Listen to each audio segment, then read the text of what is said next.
Hey, what's up YouTube? This is Game on Cloud 9 here, and I'm here to bring you guys a special topics video. And in this video, I actually want to talk about Juha Bach. Do you guys think that there could actually possibly be a connection between Juha Bach and the Spirit King?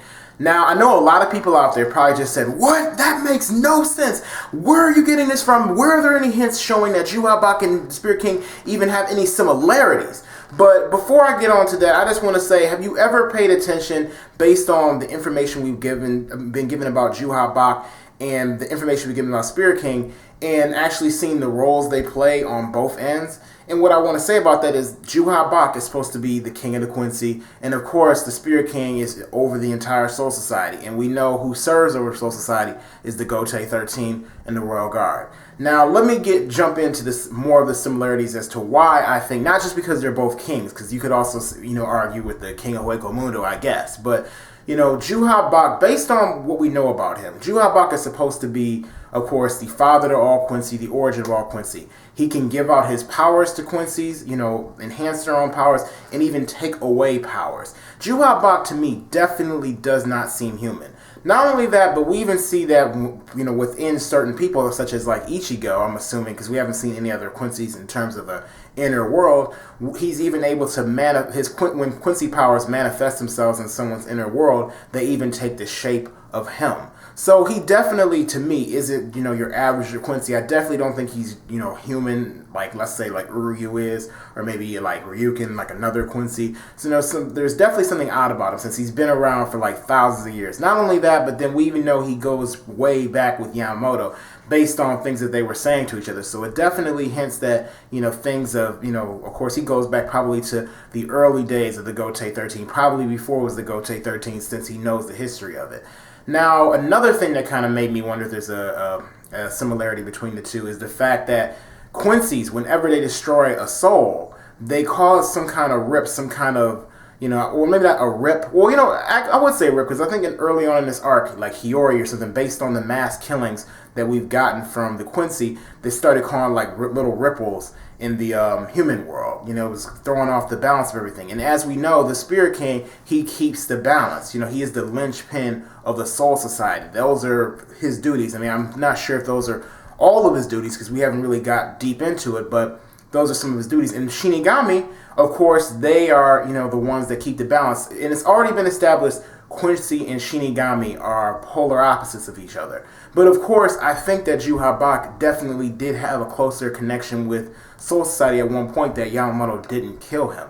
And again, Juha Bach definitely does not seem normal. He definitely, like the fact that he can lend out his power, is kind of similar to the way the Spirit King is actually able to bestow power amongst Royal Guard members, at least to me. Mainly what we've seen him bestow is the power of the Oaken, but it goes all the way down into their bones.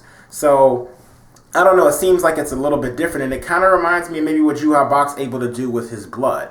Now, we know Juha Bach is known as the Sealed King, so I don't know what happened there, but I have to say that Juha Bach, we know that he's slept for, what, like almost like 1,000 years, and, he had to slowly regain his power. So again, that's another abnormal thing.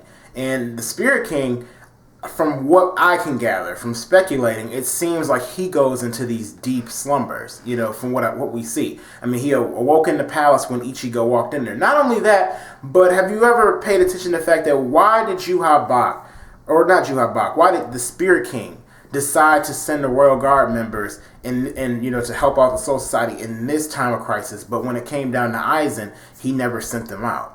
So I definitely think that maybe he sees him more as a serious threat. He definitely has to know, a lot more to Juha Bach, and that makes me wonder if there's a direct connection. And I also thought about the fact that of course we need to get answers about the Spirit King, but I feel as though the Spirit King also will feel a little bit random in this arc if somehow, some way he doesn't have some sort of, connection or some sort of involvement with what the Quincy's did in the past. Of course, Aizen, there was a reason why Aizen did not like the Spirit King. He called it he called it a thing, and I don't think that was for any reason.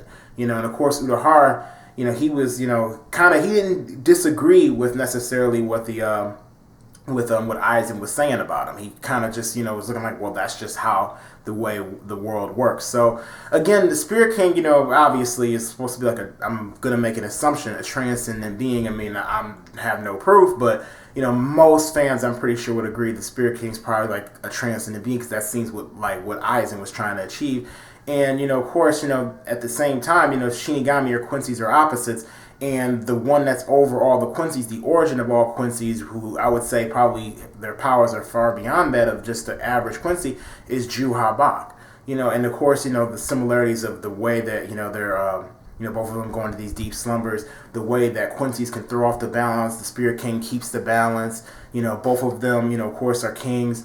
All those different things, I kind of feel as though there may be some kind of connection there. I don't know if maybe he's his brother. I know that may sound weird to say, his brother, because I know people probably say, that would be strange. But, I think that, either maybe they both used to rule over Soul Society and maybe they had a different ideal. Maybe Yamamoto, at that point was, I don't know, part of the Royal Guard before maybe the Gotei 13 came around.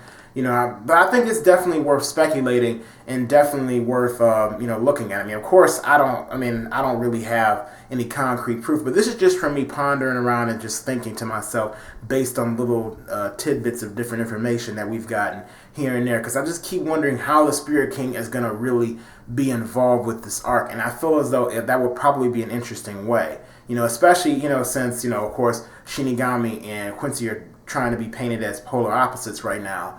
If you had the sealed king Juha Bach and the Spirit King be opposites in a way as well, or somehow that they were related in some shape, way, or form. But tell me what you guys think. Do you think that this theory, holds any water? Do you think that there's a possibility at the very least that maybe there's some type of connection? And if you do think there's a connection, and let me know maybe if you have any other ideas as to how maybe there may be a connection between the two.